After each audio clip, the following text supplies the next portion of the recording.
Hey, it's great to be back up here. New York and New Jersey suck. I love it up here. Thanks for having me. And this is Tales from Times Square Part 2. Ken, we do have an itinerary, don't we? We have an itinerary. Okay, as long as we got an itinerary, because I wrote it months ago and gave it to him and completely forgot it, so nothing will probably make sense. Yes, we do. We're fine with an itinerary. So if you guys got any weird questions you want to ask during this whole thing, feel free. And I want to address something. A lot of people have been asking me what the story is with Jamie Gillis. Honestly, we didn't know he was sick. He never let on. There was little hints dropped here and there. We never picked up on him. And we honestly didn't know anything was wrong until, the very end when I got the email. No, when we invited Jamie to the last show, he kept putting me off, telling me he's not sure he wanted to do it. I don't know, I've never done this sort of thing. And it turned out that he was terminal, had terminal cancer. And he just wanted to make sure. He was very excited, loved to meet y'all if you met him. But he just didn't want to tell anybody he was sick. Yeah, which was his right. I can respect that. But we did do a radio tribute to him, which Ken was involved, Georgina Spelvin, Carter Stevens, Jason Martinko, Art Ettinger, and a bunch of other guys. And you can download that at jackalope105fm.com on my Grindhouse show, so that's still available up there. And if you guys haven't checked it out, it's amazing. It's a great show. Unless I'm on it, I always seem to be drunker than hell when he calls me. Well, it just works out that way. One time, we were running an hour late because of Todd, which actually, Todd's not here because he always runs an hour late, and I guess an hour in Missouri time is an eternity to the rest of us, so no Todd this show, but we'll bring him back. Yeah, we'll call you about 10, Ken, and 11:30. Ha! You know how much a fat guy can drink in 90 minutes? How much? Quite a bit. If you're buying, I'll show you. Yeah. And I'm sitting there waiting for Todd to show up taking bong hits. You can imagine the shape I was in when this whole thing started. Yeah, it's one of those things. Well, but like we said before, welcome to Tales from Times Square 2 with my buddy, 42nd Street Pete. I had a little mock around there. He's a man who actually lived to tell the tale of what's got to be 100 hooker stories and doesn't mind telling them. We'll have a few, I guarantee. We got to wait for Art, though, because he would feel slighted if I started that whole thing without him. But, you can go into one of those other, Yeah, we do have some questions here that we never covered during the first Times Square panel with Pete. And Pete, like I say, he grew up in the heyday of hanging out and leaving home and hanging around New York City in the Times Square area, the 60s and 70s, and all the way through the death of the grindhouses in the 80s. And Pete, why don't we start off with a question? Why don't you name 4 or 5 of the films that actually profoundly affected you and warped you into driving all this way to Cleveland now? Well, it's funny because actually the first film that really scared the crap out of me was Day the World Ended. And the reason behind that was Cuba had the missiles and shit, and they were pointing right at us. So I'm a little kid coming home from school, and they're running AIP shit on TV, and here's Day the World Ended. And I thought we were going to get nuked, and I was going to turn into a 3-eyed mutant. I really believed that.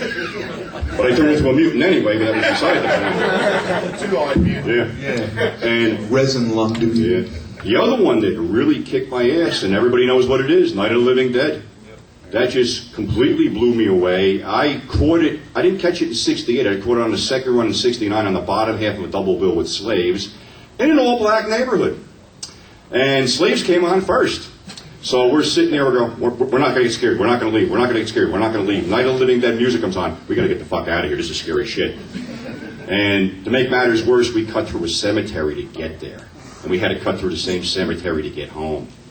So that one rocked me enough to keep taking people back to see it, and I estimated one time that I probably saw it theatrically close to 100 times in grindhouses and drive-ins. So yeah, that one really kicked my ass. The other one, this might be an oddball, but it really affected me, The Wild Bunch. Wild Bunch came out, and I think it was 69, and I had read a few things about it, and I went to this grindhouse called the Embassy Theater, which had this big panoramic screen. And this shit blew me away so much I stayed for the second showing because I was like, holy shit, that's what really happens when you get shot. And that whole dance of death on the patio and all that other stuff, I mean, that was like a turning point for me at film because everybody else aped it, after that. Everybody tried to be the next Sam Peckinpah. So yeah, that one was a real mind twister there. Another one, going into the porn genre, I used to go to this movie memorabilia shop on 8th Avenue. I think it was called Beeline something. But it was within a block of the Venus Theater. And I always passed it. And, back in the 70s, I never wanted to take a subway because they were, knifing people down there. So I had an armload of lobby cards and stills and shit. I walk out of the place and the sky opens up. So I figured, all right, I'll catch a porno. San Francisco Ball. Must be a hippie porn. It was one of the most despicable ruffies I ever saw, and it was softcore, and it was like really twisted. And I'm like, I don't want to really watch this, but I don't really want to take a subway out of here either. So that was another one. And I guess a fifth one would be for a few dollars more.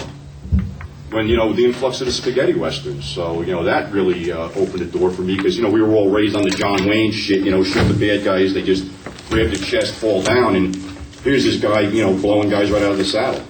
So those were the first 5 films that really had an impact on me and just made me a film junkie, for lack of better words. Now, a lot of people here, if you're from Cleveland, we didn't have many grindhouses. We had Paris Adult and some other places I snuck into as a child. We had drive-ins.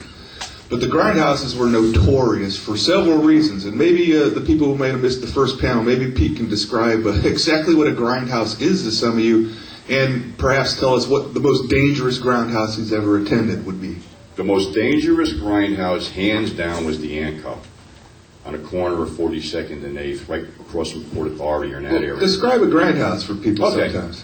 A grindhouse, basically in New York and in the suburbs, was a very old movie theater, some of them dating back to the vaudeville, Minsky's era and stuff like that, that basically what happened was Broadway used to actually run on 42nd Street, but things just tanked and these theaters were making any money. And a chain called the Brandt brothers bought them up. And they basically just ran low-budget stuff, hour after hour. They programmed things accordingly. Like, the Victory was their porn theater. The Liberty was the Eurosleaze showcase. And every one of these things had, all these films, the biker films, the spaghetti westerns, the exploitation stuff. And they were so run down and so dilapidated that nobody would bother to fix them because it wasn't worth it, But those things were almost indestructible. I mean, the seats were like, sitting on, cinder blocks. You didn't want to go to the bathroom. No, sirree, Bobcat. You did not want to go to the men's room. In fact, one of the reasons the grindhouse always smelled like piss was because a lot of guys, and I have to include myself in that, would buy the big popcorn, dump it. If you had to go, you just pissed in the cup and left it on the floor. And so that was. I think the odor of the grindhouse would be body odor, cheap wine, piss, sweat, all kinds of smoke, pot, cigar, marijuana, and like I said, the overriding body odor. So that would be it. And like I say, you didn't go to the bathrooms. Why not? A trick, what they used to do to mug you was they'd break the fucking lights. So you'd walk in there in the dark and they'd be waiting in the stalls for you. Yeah. Just trying to get the whole story out of it. Yeah, a lot of fun. Now, today there's a lot of talk. Everybody bought a bootleg. It's so easy now to just steal stuff digitally, and everybody gets a great copy off whatever master was. But during the time, there was only film, 8mm, 16mm, and 35mm. Was there an epidemic of bootlegged film at the time? Oh yeah, without a doubt. A lot of stuff. I don't know the process, and I'm not going to say I'm an expert because I'm not. Somebody who would be more into film could explain it. But yeah, they could copy the stuff.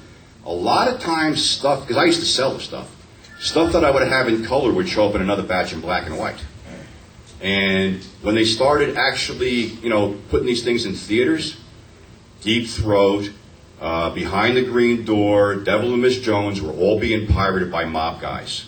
And it was like a big article in Screw, that how this was being done. And, they were trying to stop them. Then it was like, fuck with us, you'll die, that type of shit. And the other thing is, too, legally, you couldn't do anything because it was a gray area. And it's like, I was talking about Marty Hodis back in the other panel. He paid protection to the mob to operate because you can't run to the cops when you're doing something that's borderline illegal. And that's how a lot of the film distributors were, because you couldn't run to the cops because Deep Throat might be illegal in Michigan or it's legal in New York or something like that. So these guys had a thriving business. Al Goldstein, put the heat on him. He was running all kinds of articles and stuff, about these guys are doing this and these guys are doing that.